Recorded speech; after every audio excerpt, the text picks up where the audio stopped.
Zuma, kalau kamu tidak suka dengan Paulus, silahkanlah versimu. Tapi kamu membuat teori kristologi untuk sesuai dengan versimu. Ini keliru. Kenapa? Kenapa? Saya katakan tadi. Karena kamu tidak mengutip juga yang namanya konsep teologis yang dibangun oleh Petrus. Gitu loh.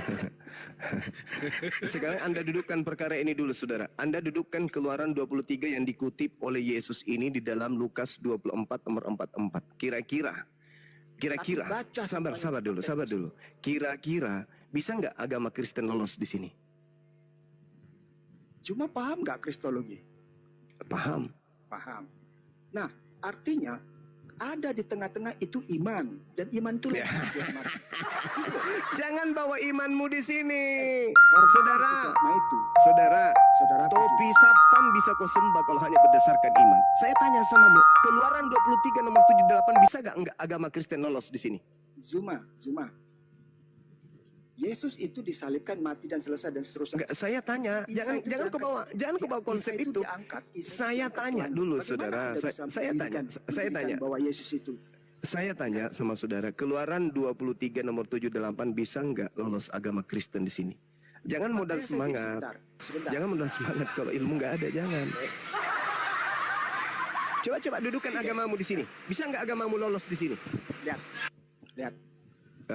Pada akhirnya orang Israel menyalibkan Yesus. Enggak, jangan ke situ dulu. Sebentar. Kamu ingin menunjukkan bahwa Yesus itu jadi salib. Orang Kristen mendudukkan bahwa Yesus itu disalib. Kenapa sampai terjadi seperti itu? Karena Yesus ditanyai sama Israel, apa kamu Mesias? Yesus tidak menjawab. Pada akhirnya orang Israel menyalib karena ingin membuktikan bahwa benar nggak ini orang kalau disalib masih bisa selamat. Itu logiknya. Di situ loh iman itu loh.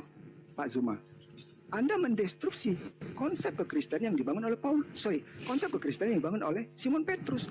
Soal masalah Paulus, itu kamu bilang Kristus, silakan saja dari sini.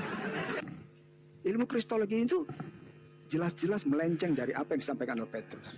Saya bertanya kepada saudara, polanya kan Yesus, bukan Bang Suma yang jadi pola, tapi Yesusnya yang menjadi kerangka berpikir kita sebagai orang yang datang belakangan. Kata Yesusnya dalam Lukas, harus terjadi apa yang tertulis tentang aku di dalam kitab Taurat kan? Bukan di Matius, Lukas, Markus, Roma, Galatia, Filipi, bukan. Tetapi di Taurat. Keluaran 23 itu kan jelas. Jangan kau percaya akan dusta. Maka kami dilarang percaya kepada Kristen. Karena Kristen dibangun di atas dusta. Apa itu? Mulai lagi. Loh. Iya, saya akan buktikan kalau agamamu itu berdiri di atas dusta. Kalau nggak dusta, nggak ada Kristen. Saya bertanggung jawab atas itu. Iya, kristologi itu salah, Zuma. Lah, kristologi itu apa menurutmu? Kristologi itu ilmu yang mempelajari tentang kekristenan. Ya itu dia. Maka ketika saya masuk ke dalam ranah itu, ternyata saya tak semukan bahwa Kristen salah memahami tentang Bibelnya. Bahkan mereka tidak paham tentang Bibel itu sendiri. Mereka hanya berlandaskan kepada doktrin dan dogma bapak-bapak gereja. Itu jelas. Kalau Anda menggunakan akal sehat, ilmu, sains, bagaimana kemudian Anda menguraikan kebenaran yang ada dalam kitab saudara, Anda akan keluar dari Kristen. Saya jamin itu. Referensi pengajaran Yesus dalam Lukas 24:44. Boleh nggak Yesus dibunuh berdasarkan referensi tersebut? Jawab.